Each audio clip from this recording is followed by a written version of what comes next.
I got a question. I'm in line for that. Well, food I haven't eaten yet. Why don't we pass a bill, quite frankly, that just does two things? One of them these could maybe be amendments or part of an amendment to the Constitution, but passing them as laws would be fine. I know why this wouldn't go through. I'm gonna stop with the bullcrap. Why not just say, hey, we acknowledge the amendments of the United States Constitution outright. You know, the whole point of them being made was to further limit government and clarify what it can do and can't do. Yet Congress argues the Commerce Clause from the Constitution's articles, I believe it's Article 1. 1 second. Sorry about that.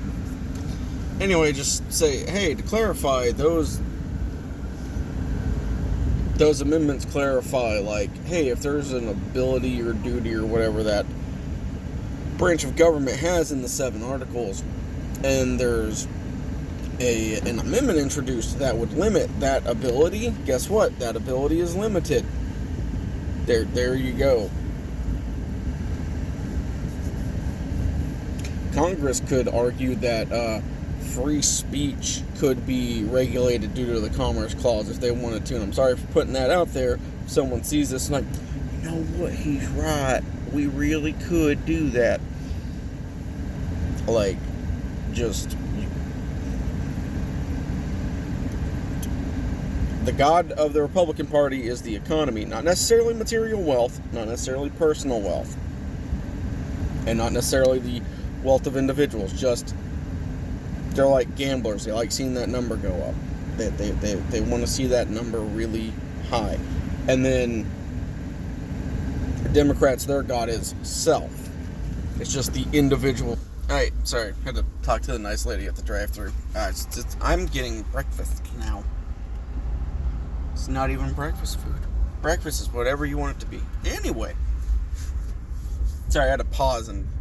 Anyway. But, yeah, like, just...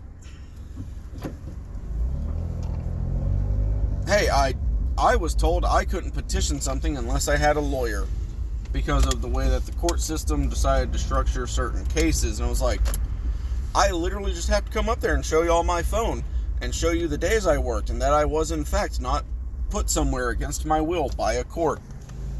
Literally, all you guys got to do, like, I live in Tennessee. There is a West Virginia address on one of my credit scores for some reason. I've never even been to the state.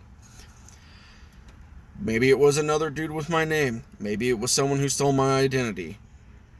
I don't know. But, oh, hey, no, you cannot come petition government because you don't have a lawyer. Which I couldn't afford a lawyer. Poverty. It's fun. Hell, until the 14th Amendment, there actually wasn't anything that secured the right for guys like me to vote. You're a white man, you can vote. No, you had to be a white man who owned land. My family lost my childhood home a few years ago. I wouldn't have been able to vote. We now rent, so I wouldn't be able to vote. Unless they counted renting as owning land, which I highly doubt, because it wasn't as big of a thing as it is now. Anyway, just, hey, to clarify, pass something that states, hey, we acknowledge that the amendments limit any powers or whatever that we had in the articles, or what have you. Secondly, and that becomes a whole slew of other issues, like the 11th Amendment violates I believe it's 9th or 10th, because one of those is basically a protection. 9th Amendment secures the right for citizens that weren't explicitly stated, and then the 11th Amendment explicitly takes away one of those rights. The 16th Amendment, in my honest opinion, in some way violates the 13th Amendment, along with property taxes, because you make merchandise of the people, and any kind of fees or stuff you could impose that would allow you to take someone's property or whatever. You're basically making them a serf, you are making them a serf. You're not basically, you are making them a serf, and that is a form of enslavement, or indentured servitude, which, when it's perpetual till you die, that is a form of enslavement. So like HOA's fees as well, that could be scrapped. You could argue that. Anyway, get semantics or whatever. I'm tired. Anyway, acknowledge that. Secondly, anyone who lies or misrepresents the Constitution by misquoting it as someone of authority to enforce it or to operate within its confines for the purposes of governance or to educate others, or you go to profess it, to educate it to others, and you don't say it right, you don't quote it right. So the law enforcement thing would be like local police officers, county sheriffs, highway patrol, FBI, every federal agency, even someone from Interpol coming here and doing stuff. Everyone, private militias, military groups, all that jazz. This would cover them as well. If you decide to say no, your Third Amendment right does not keep me from coming in this house and staying here till I decide to leave, or your Fourth Amendment right does not prevent me from coming in here and searching your home, or coming in here and then making you wait with me until someone brings the warrant. No, that's not what those do. No, you don't have a right by trial by jury. Even people who try to restrict your rights for the sake of employment, unless it's something like your physical safety is actually at risk due to the volatile environment you're in, like carrying a knife or a gun into a place discharging a lot of electricity, or a place that's so hot it can, like, you can't even have steel-toed boots or something because it's so hot, whatever. Unless it's something like that, or the liabilities on you or whatever, basically just do that. But like employers who say, yeah, you can't work here unless you sign an arbitration agreement, that takes away my actual constitutional rights of like due process under the law, trial by jury, all that jazz. It's like, yeah, no, you can't do that anymore. Anyone who attempts to do that, it's treason. You get the death penalty. There is no leeway. There is no, you gave a lot of time in public service, you did so much good for everyone. No, it's you get the death penalty. That's that. The higher your position of power, the swifter the you get. Limit appeals for it. And just, yeah, nope, screw you. If you're a member of Congress, the executive branch, any legislative body, or the courts, or you're a lawyer, and you go up there and lie, not necessarily like try to use the Constitution in a certain light, but I mean you lie about what it says, like you omit stuff, like, and I also said education stuff and people trying to educate people or tell them about it. Excuse me. Crash Course has a series, Crash Course Government and Politics. The guy gets to the Second Amendment and he quotes it almost verbatim. He leaves out the word citizens. So he ends up ending it with, the right to bear arms shall not be infringed. And then he goes, now we don't know whose right to bear arms. Some say it's citizens, some say it's not. And it's like, no, it says the citizens' rights to bear arms. You just omitted that word and then argued over it. And from my experience, the only people who omit that word are people who don't want citizens to have the right to bear arms. They want to take away people's right to bear arms. So, yeah. Anything that prevents someone who is a free man or free woman who is a citizen of the United States from exercising their rights. Oh, you committed voter fraud. You went to federal prison. You served your time. Or you finished your parole or probation or whatever. Okay, cool. You can vote now. You can bear arms now. The only ones that would be restricted if you're on parole or probation would be the one that is tethered to the crime you committed.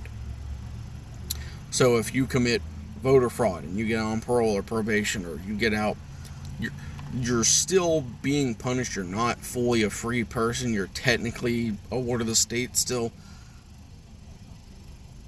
Yeah, voting is restricted, but every other right is fully restored. Or you committed armed robbery, but you get out early on parole, or you're on probation or whatever, then your right to bear arms is restricted.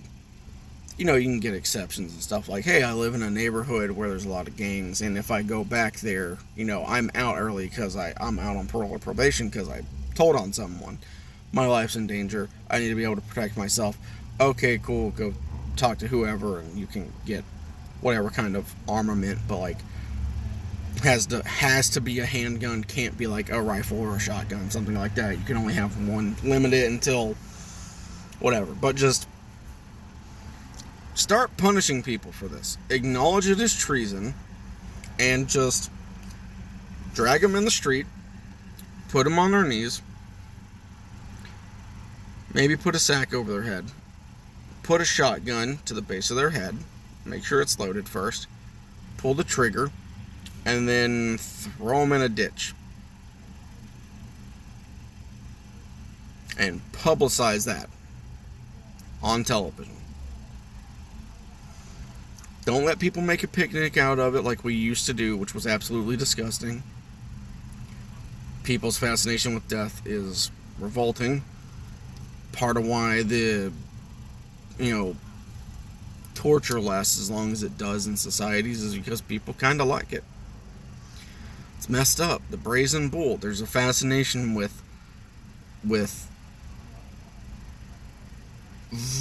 mutilating a person that people wanted to indulge in. I want to watch the hanging with my kids. We're gonna bring a picnic basket and we're gonna make a day out of it. No, don't do that. That's nasty. That's worshiping death. It's a solemn thing. Take the traitor's life. Acknowledge they're a human being created in the image of God. You're going to give them a swift death that has the closest to zero margin of error we can have, and is instantaneous as we can do. There you go. The point on the torture thing, real quick. In Ohio a few years ago, I think it was post-COVID, the fact we have to stay at the post-COVID era and pre-COVID, that's fun, isn't it? They made basically a saw trap that will execute somebody. Go look it up. It's actually very graphic. And one of their arguments for doing it was it's cheaper than lethal injection, and lethal injection has been known to fail. Somehow it fails specifically with because there's 3 chemicals. One of them's a numbing agent. That one conveniently is the one that doesn't work sometimes, from what I've been able to find. It's the one that would numb the pain, which is the whole point of the lethal injection. And then people are mortified by the screams of the person being executed. It's like, just why are we making fancy ways for this? Just remove the head as swiftly as possible. There you go. But yeah, just there you go. And anyone who tries to enforce any laws that are currently on the books that restrict those rights and whatnot gets charged with treason. There you go. There you go.